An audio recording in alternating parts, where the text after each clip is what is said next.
મને કદાચ કોઈ ન ઓળખતું હોય એવું ન બને, કારણ કે 9 દિવસ આ ગામની અંદર કાઢ્યા હોય અને કોઈ ન ઓળખતું એવું તો નહીં જ બને. એટલે મારો કોઈ પરિચય આપવાનો હોય નહીં વાળા.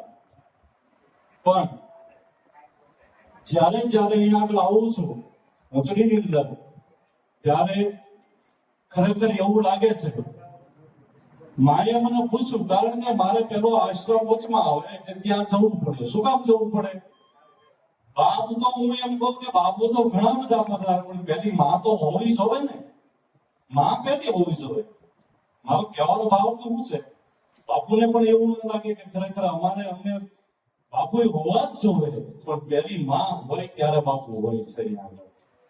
એટલે માને મારે આમંત્રણ દેવા હું ગયો તો એવું મને લાગે છે કે માં આપણે મોચડી ગામમાં જવાનું છે. કે બેટા શું કામ જવાનું? મેં કીધું કથાનું મુહૂર્ત આપવા જવાનું છે આપણે. આવું કીધું, બોલો કથાનું મુહૂર્ત આપવા. એટલે અમને ખરેખર માહોલ એવો લાગે છે કે ખરેખર આપણે કથાનું મુહૂર્ત કંઈક લેવા બેઠા હોઈએ. જો કે 12 બીજનો ધણી રામદેવજી મહારાજ અહીંયા પધારવાનો છે. એની પાછળ આ મંડળ છે, રામદેવજી બાપા મિત્ર મંડળ જે કાંઈ છે, હનુમાનજી મોચડીયા હનુમાનજી મિત્ર મંડળ છે. ટૂંકમાં હું તો એમ કહું કે ગામ આખું જેટલી સખત મહેનત કરે છે. શું કામ મહેનત કરે છે? કે આપણા જો ગામની શોભા હોય ને તો એ પેલા મંદિર છે. કોઈ પણ ગામની અંદર ગામને શોભા આપતું હોય તો એ મંદિર.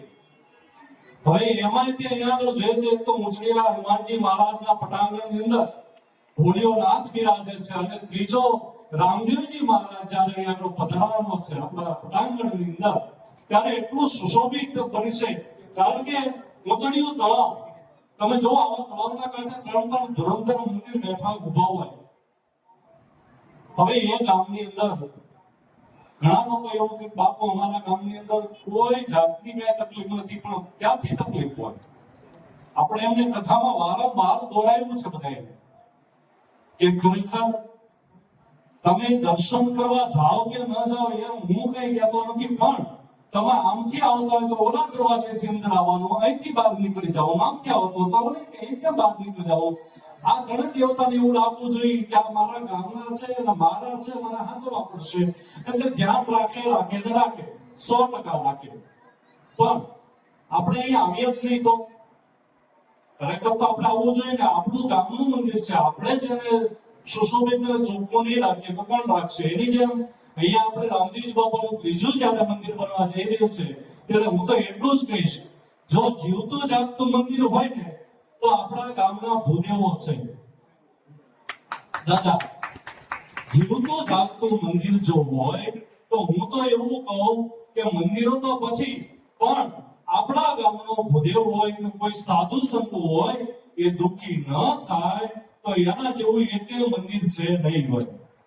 મંદિરો તો છે, પણ ભૂદેવોને શું કામ મોકલ્યા છે કે અમે નથી પહોંચવાના? માને શું કામ મોકલી છે યાર? ઈશ્વરે એવો વિચાર કર્યો કે હું ઘરે ઘરે પહોંચી શકીશ નહીં, એટલા માટે એને માનું સર્જન કર્યું છે. આ માં છે. એમ ભગવાનને એવું પણ લાગ્યું કે હું એમ આશીર્વાદ દેવા નહીં જઈ શકું તો કોને મોકલવા પડશે? તો કે મારે ભૂદેવોને મોકલવા પડશે. આપણે કહીએ ભૂદેવ, આ પૃથ્વીના દેવ છે એ ભૂદેવ છે બાબા. એટલે આપણે હાંચવાનો પણ છે એ દુઃખી ન થાય, આપણા જ ગામનો સાધુ બ્રાહ્મણ કોઈ દુઃખી ન થાય, એ જ ગામ સુખી હોય.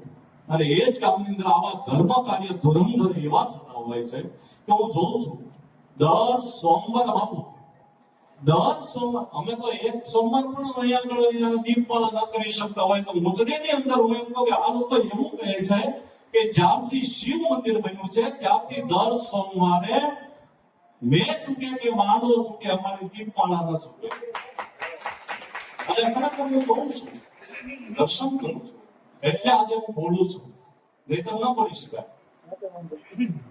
તો વધારે સમય નહીં લેતા, કારણ કે અમે આવ્યા, તમને જોયા, તમે અમને જોયા, એકબીજાને આનંદ છે. અને અમારે તો ખૂબ આનંદ કરે. શું કામ?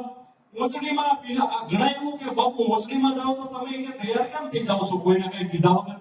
એલા ભાઈ, મોચડી વાળાનો એક જણાનો ફોન આવે ને એટલે અમારે એમ કેવું પડે હમણાં અમે આવીએ છીએ, બીજે અમે કહેતા નથી. અને ઘણા અમારા લાઈનમાં છે, બાપુ અમારે ત્યાં કેદી પધારો, ભાઈ સમય હશે ત્યારે આવશું. પણ ઊંચડી વાળાને કેમ કહી દો છો? ઊંચડી વાળાને એટલે કેવું પડે છે કે અમારી માટે ત્યાં ગેટે પબ્લિક હામી ઊભી હોય છે, એટલે અમારે ઊંચડી વાળાનું માટે રહેવું પડે, એટલે અમે એને કહી દઈએ છીએ કે અમે આવીએ છીએ.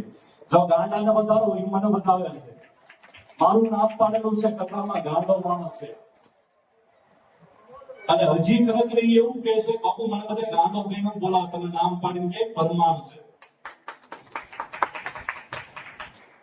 તો ખરેખર વધારે સમય નહીં લેતા આપણે બાપુને સાંભળીએ. અને માના તરફથી હું એમ કહું કે હું પ્રવચન મેં કીધું નથી, માએ પ્રવચન કીધું એમ મને એક વખત વધાવી લો માને, અને મારા આશીર્વાદ માં આપી દેશે. પ્રવચન એમને કીધું એવું તમારે માનવાનું, બરાબર? હવે આપણે બાપુને સાંભળીએ, કારણ કે સમય ઓછો છે. હજી લગભગ ઘણા એવું કે ખેલ થોડું ઝાઝો બાકી છે આપણે બાપુ, પણ સમયના અભાવે આપણે બાપુને સાંભળીએ. વિનંતી કરું